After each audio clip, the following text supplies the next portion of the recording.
piégés par Satan, Lucifer. Le vent gît en sommeil, la vérité ne plus prêcher. Séduits par la chair et le monde, ils sont piégés par Satan, Lucifer. Mon Dieu m'envoie, envoie-moi. Je suis prêt, envoie-moi.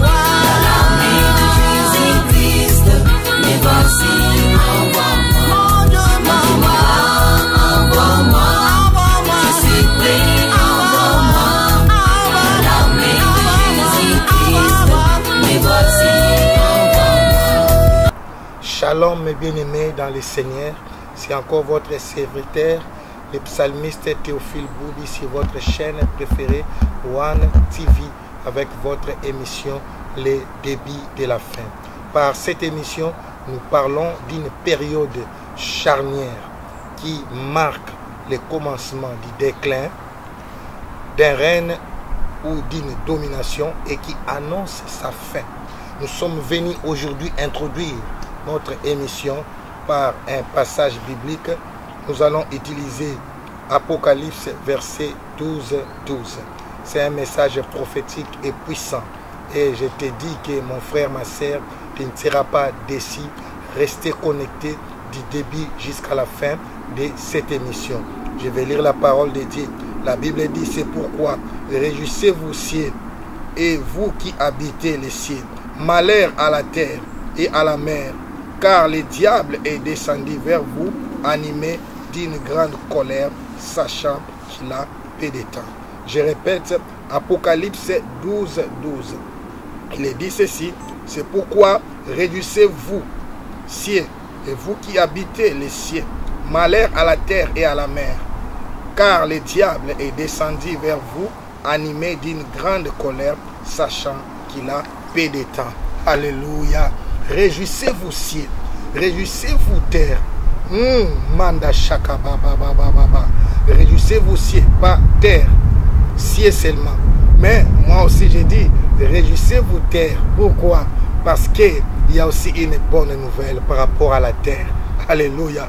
La Bible dit, réjouissez-vous seulement cieux et malheur à vous les habitants de la terre. Mais je suis venu vous donner le message prophétique. Ce message de l'Apocalypse est codé. Alléluia. Parce que Jean n'avait pas encore eu la révélation dans son entièreté. Parce que la Bible dit dans Daniel que ces révélations doivent être scellées jusqu'à ce que le temps sera accompli. C'est pourquoi vous voyez ici dans Apocalypse 12, je vais aussi lire Daniel chapitre 12 verset 3. Vous allez comprendre par rapport à ce que je suis en train de vous expliquer. Donc ici on parle d'une chose. On dit réjouissez-vous cieux et vous qui habitez les cieux et malheur à vous les habitants de la terre, car le diable est descendu vers vous animé d'une grande colère, sachant qu'il a peu de temps. Alléluia. Là c'est Apocalypse 12. Alors je vais associer à ce passage un verset de l'Ancien Testament qui va nous aider à comprendre la réalité de ces révélations, parce que nous allons décortiquer, nous allons comprendre la pensée de Dieu par rapport à ces temps de la fin. Alléluia. Mondo shakabara shekere bébé. La Bible dit dans Daniel 12 verset 4, toi Daniel, tiens secrètes ces paroles et scelle les livres jusqu'au temps de la fin. Plusieurs alors les liront et la connaissance augmentera. Alléluia. Alléluia. Il est dit, toi Daniel, tiens secrète ces paroles et scelle les livres jusqu'au temps de la fin. Et plusieurs alors les liront et la connaissance augmentera. C'est-à-dire ces paroles devaient être secrètes jusqu'au temps de la fin. Or, à l'époque de l'église primitive, au moment où Jean, apôtre, recevait ces révélations, quand il recevait ces révélations, ce n'était pas encore la fin du temps, il voyait. Mais maintenant, nous sommes bel et bien à la fin du temps. Nous sommes au début de la fin du temps. Alléluia. C'est pourquoi il est dit, malheur à vous, les habitants de la terre, car le diable est descendu vers vous, animé d'une grande colère, sachant qu'il lui reste peu de temps. Alléluia. Je suis venu vous annoncer une période charnière qui marque le commencement du règne du diable, le commencement du déclin du règne du diable. Alléluia. Et qui annonce sa fin. Et le diable est animé d'une grande colère. C'est vraiment quelque chose à ne pas négliger. Cela veut dire, nous sommes arrivés à l'époque où l'ivraie et les blés, les dés sont devenus myrrhe, où nous verrons que dans le royaume des ténèbres, les satanistes, les féticheurs, les magiciens vont opérer dans une dimension supérieure par rapport au passé. Car le diable sait qu'il lui reste peu de temps. Il se prépare. C'est une période charnière, très dangereuse. Mais je ne vais pas vous faire peur du diable. Ce n'est pas les bits. Les bits, moi je suis venu vous annoncer la bonne nouvelle. La bonne nouvelle est que les blés aussi sont myrrhe. C'est vrai. C'est pourquoi la Bible déclare, quand les péchés abondent, la grâce surabonde. C'est vrai que les sorciers sont en train de se manifester, les féticheurs, les magiciens, les occultistes. Mais il y a aussi une bonne nouvelle. Nous ne regardons pas du côté des mauvaises choses, mais nous regardons du côté des bonnes choses. Car évangile, évangélion, ça veut dire bonne nouvelle. Moi, je suis venu vous dire, alléluia, errez les habitants de la terre, errez nous qui sommes en train de vivre ces moments extraordinaires, ces moments prophétiques, les temps d'influence, les temps d'impact, les temps où l'Église va manifester sa supériorité, les temps où l'Église va manifester la grâce à une dimension supérieure, à une dimension impossible. Oh mon Dieu. Alors je vais vous donner quelques signes qui feront que vous allez comprendre, nous sommes bien au temps de la fin par rapport à la manifestation de l'Église. Alléluia. Quand on dit que les fruits sont mûrs, quand on parle du temps de la grande moisson, alléluia, la grande moisson est marquée par les fruits qui sont mûrs, par les fruits qui sont prêts à être utilisés ou à être mangés. Alléluia. Par les fruits qui ont atteint les sommets de sa maturité ou bien de leur maturité. Alléluia. Donc la Bible nous révèle d'abord la maturité. La maturité des fruits. La maturité des fruits est liée à sa sémence. Quand une sémence est sémée, il y a une période, il y a un temps qui est donné jusqu'à ce que les fruits puissent devenir mûrs. Et le temps que les fruits deviennent mûrs, il y a aussi une période où le fruit n'a pas encore atteint sa maturité. En ce moment-là, si vous mangez les fruits en question, vous pouvez tomber malade. Parce que tant que le fruit n'est pas encore mûr, il y a l'acide dedans. Et Dieu empêche que vous puissiez manger ça. Et ça fait mal au corps. C'est la raison pour laquelle nous étions en train de passer des moments de transformation ou bien des moments de croissance.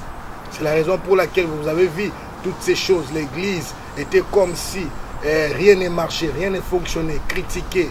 Mais après cette période, mon Dieu, après cette période de critique, et après cette période chaotique, nous allons bientôt, j'ai dit, l'église entrer dans une période glorieuse, une période de gloire, une période d'impact, une période de puissance. C'est pourquoi la clé est dans la révélation. Aujourd'hui, je suis en train d'introduire, comme il est dit dans Daniel 12, verset 4, que ces paroles devaient être cachées, secrètes, jusqu'à ce que le temps sera accompli. Je répète encore ces passages. Toi, Daniel, tiens secrètes ces paroles et scelle les livres jusqu'au temps de la fin. Plusieurs alors les liront et la connaissance augmentera. Alléluia. Écoutez-moi maintenant les signes de la maturité. Les signes de la maturité est lié à la connaissance. La connaissance augmentera. Alléluia. La connaissance augmentera. Aujourd'hui, il y a la parole. C'est un signe extraordinaire que les gens ne font pas attention. Tu peux suivre la parole par Internet. Tu peux suivre la parole via votre téléphone, via votre portable, via votre tablette. Tu peux suivre la parole dans des chaînes de télévision. Tu peux suivre la parole avec votre portable. Vous mettez peut-être des écouteurs. Les gens aujourd'hui sont à la portée de la parole de Dieu. Ils ont la capacité ou bien la possibilité de suivre plusieurs prédicateurs en même temps. Ce qui n'était pas possible à notre époque. Chacun était lié aux 4 murs de son groupe de prière ou bien de son église. Mais maintenant, tu peux suivre la bonne nouvelle. Que Dieu bénisse aussi notre chaîne One TV. Alléluia. Au temps de la fin, la connaissance augmentera. Alléluia. Pourquoi la connaissance augmentera? Jésus a dit ceci à ses disciples. J'ai encore beaucoup de choses à vous le dire, mais vous ne pouvez pas encore les porter. Car Jésus est le cep, nous sommes des sarments, nous sommes des étapes. Lui, il est le tronc. Or, tant que l'arbre, le tronc est encore faible, ou bien les étapes sont faibles, les fruits ne peuvent pas grandir et devenir mûrs, sinon les poids des fruits vont casser les étapes.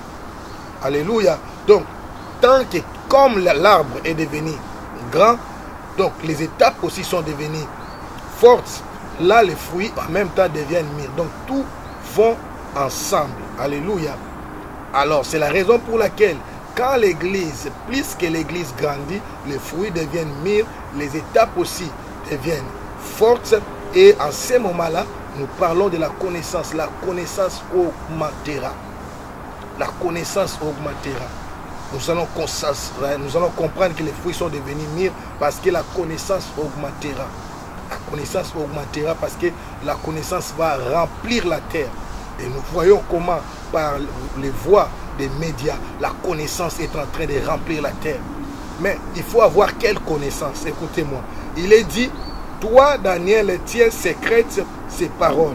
Les paroles dont la Bible parle par rapport à Daniel, ce sont des paroles prophétiques. Ce n'est pas n'importe quelle connaissance. La connaissance doit augmenter par rapport à la connaissance des signes du temps de la fin. Écoutez-moi, Église. La montre joue, même dans un match de football, dans un combat.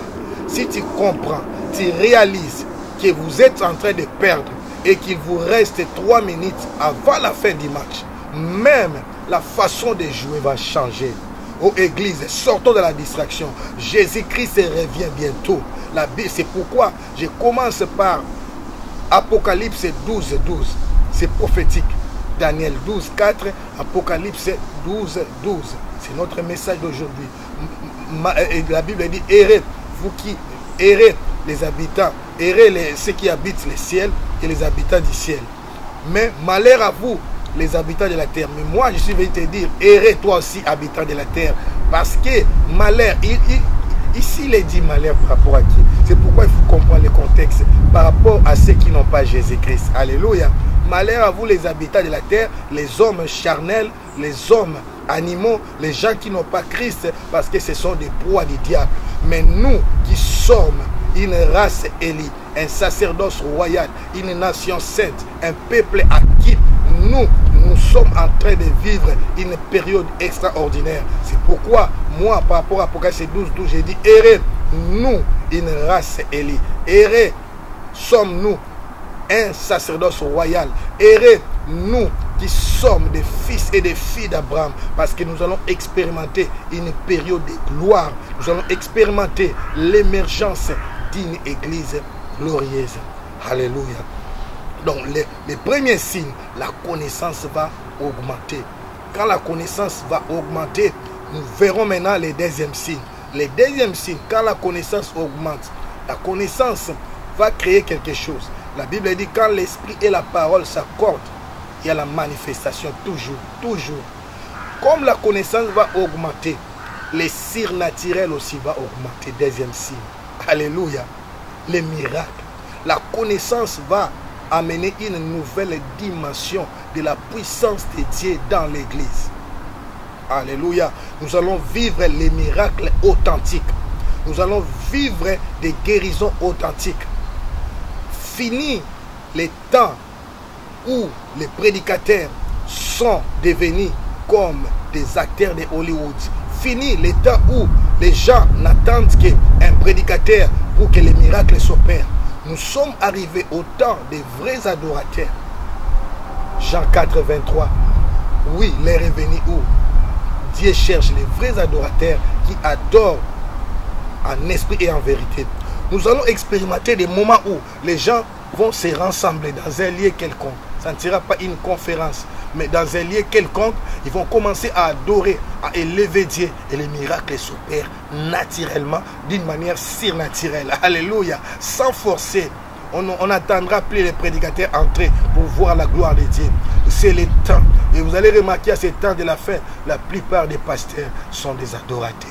Ce sont des signes qui annoncent le temps des vrais adorateurs. Jésus avait dit, l'heure vient, et elle est déjà venue. L'heure vient, c'est notre époque. Elle est déjà venue, c'était le temps de l'église primitive. Alléluia, c'est ça. Donc le début de l'église et la fin de l'église. L'église a commencé glorieuse et l'église va terminer glorieuse. Mais au milieu, c'était le temps des épreuves, le temps des conflits, des temps chaotiques. Aujourd'hui, on continue à critiquer l'église, mais l'heure est arrivée où l'église va manifester une puissance dans une dimension surnaturelle. Et Dieu va utiliser les simples adorateurs.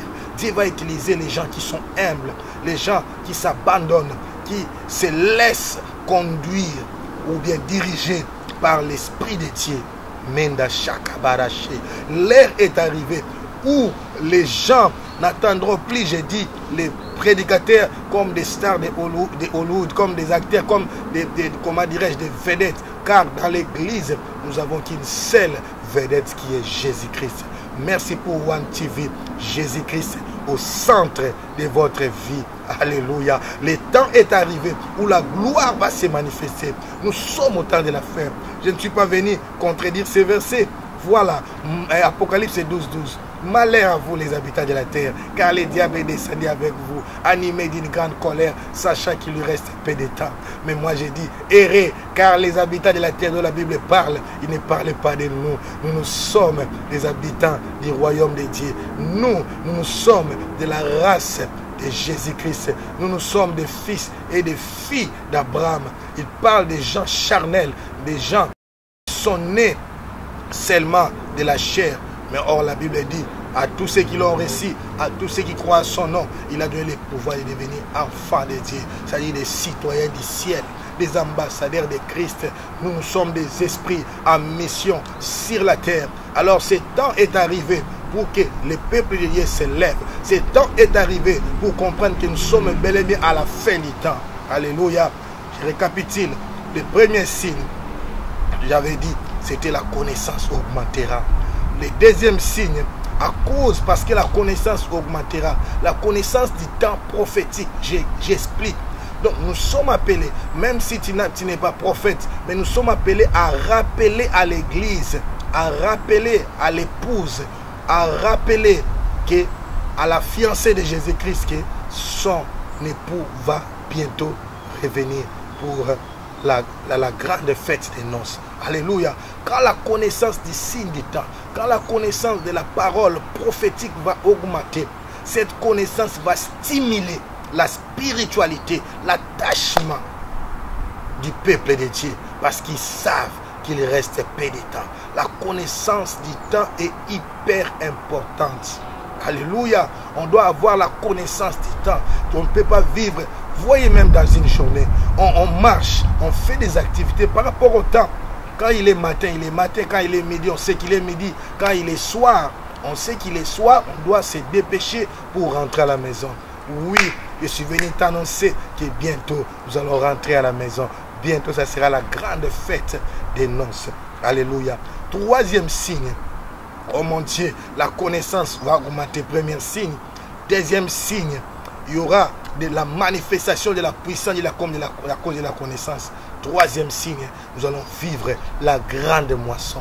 Alléluia. Parce que la connaissance va augmenter. Parce qu'il y aura, deuxième signe, il y aura la manifestation des puissances et des signes, démonstrations. Les miracles vont être utilisés pour la grande moisson. Parce que les païens, Jésus sur terre, a accompli aussi des miracles, non pas pour sa gloire, mais pour attirer.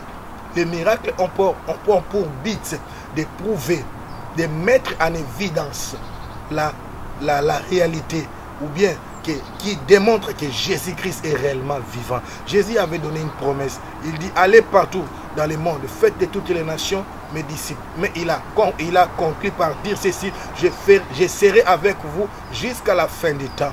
Je suis venu te dire, Jésus-Christ est le même, hier, aujourd'hui et éternellement. Ce qu'il a fait quand il était sur la terre, il est encore là.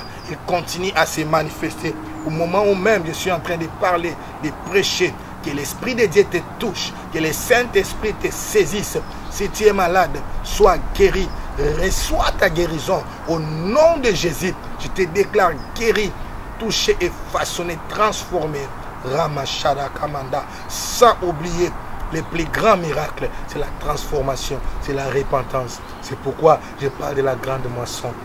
Oh mon Dieu, maintenant nous allons vivre des repentances authentiques. Nous allons voir les gens abandonner les péchés.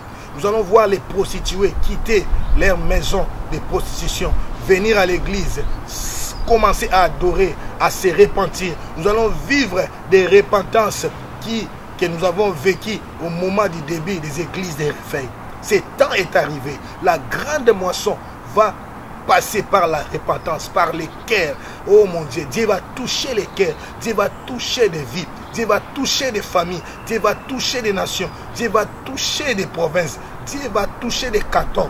Dieu va toucher Menda, Sakaracha, des communes, des zones. Oh mon Dieu, où nous verrons des serviteurs puissants se lever et parler de la part de Dieu avec onction, avec des signes et des prodiges. Ce sont les trois signes. Alléluia. D'abord, la connaissance du temps. La connaissance prophétique du temps de la fin. La connaissance va augmenter.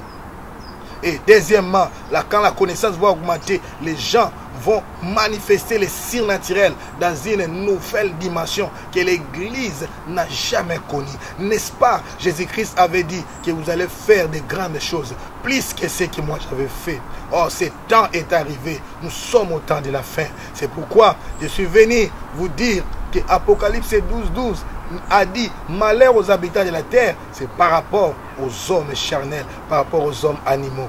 Mais nous, moi je dis, errez, toi habitant de la terre, qui est en train de vivre ces moments, car c'est le temps que l'Église doit manifester sa maturité, doit manifester la divinité, doit manifester l'onction finale, l'onction du temps de la fin, l'onction qui guérit, l'onction qui amène les gens dans la repentance. Des gens humbles, des femmes humbles, des hommes humbles. Nous verrons même les enfants, nous verrons même les gens abandonnés, négligés, marginalisés, manifester la divinité. Le temps est arrivé. Le temps de la gloire est arrivé. C'est pourquoi je vais parler à quelqu'un.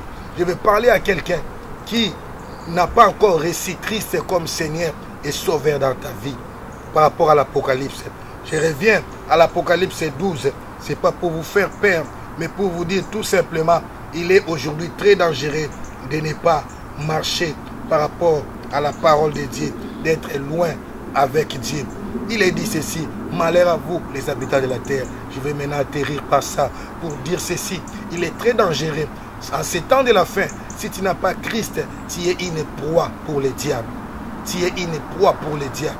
Les diables peuvent te détruire. Les diables peut t'écraser dans la facilité. Il peut t'avoir à n'importe quel moment.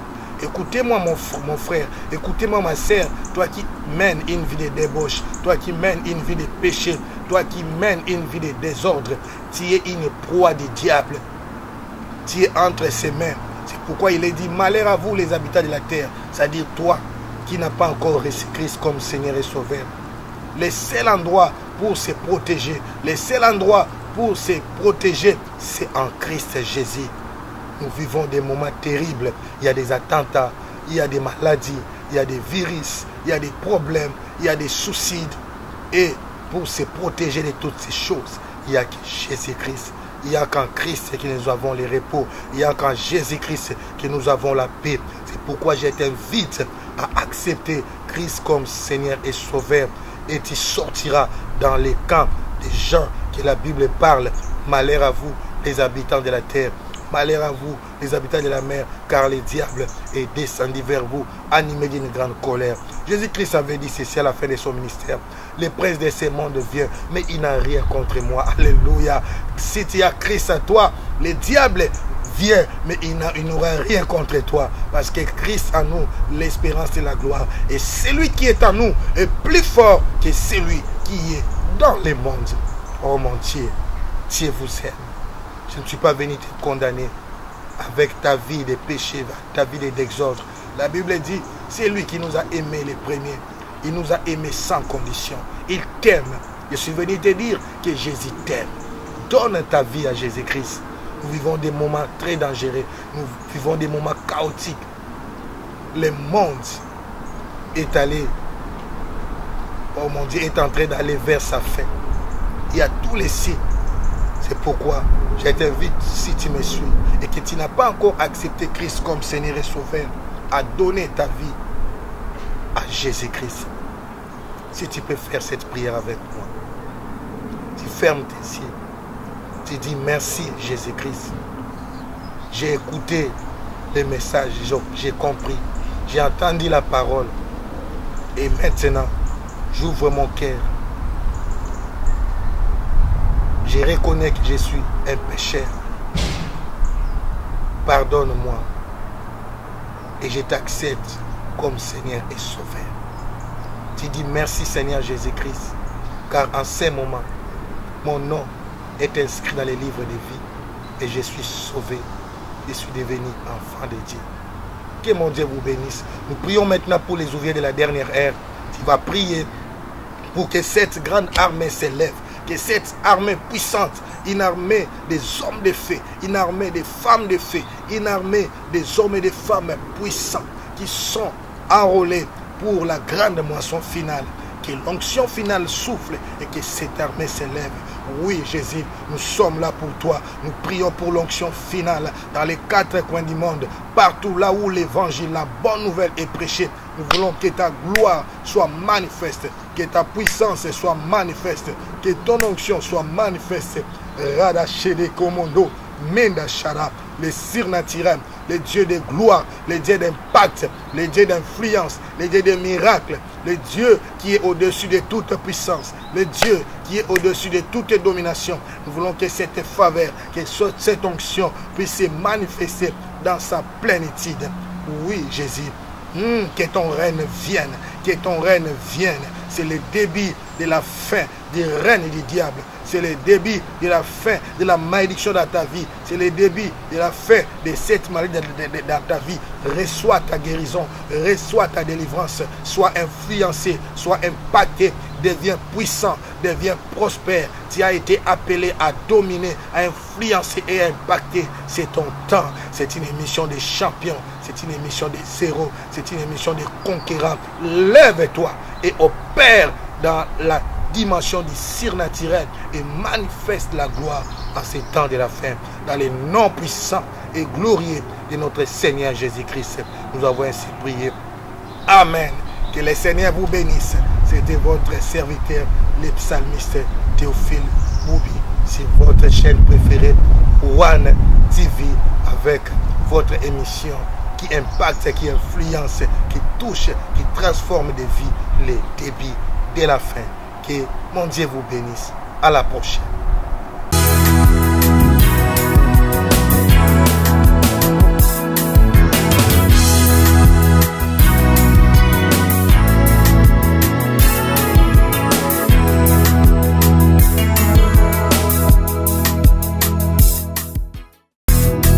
Le serviteur corrompu, emporté par l'argent. Les femmes et les pouvoirs, ils ont échoué à leur mission.